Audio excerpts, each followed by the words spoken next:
How to find your Gmail password if you've forgotten it.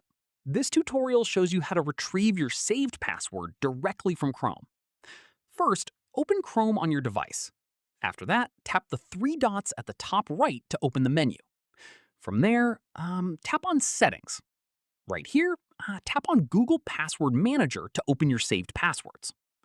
Next up, you'll see a list of all your saved passwords. Scroll through and find Google or Gmail and tap on it. Moving on, your device will ask you to verify your identity using your fingerprint or PIN.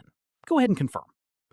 From here, once verified, you'll see your saved email address and password for your Gmail account.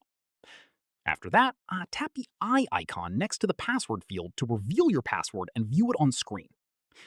Following this, if you want to copy it instead, tap the copy button right next to the show password button, and your password will be saved to your clipboard. Finally, you can then paste it wherever you need it. Just make sure you're in a safe and private place before revealing or copying your password. Hope this helped you out. If it did, give it a like, subscribe for more tutorials, and tap the bell for updates. See you in the next one.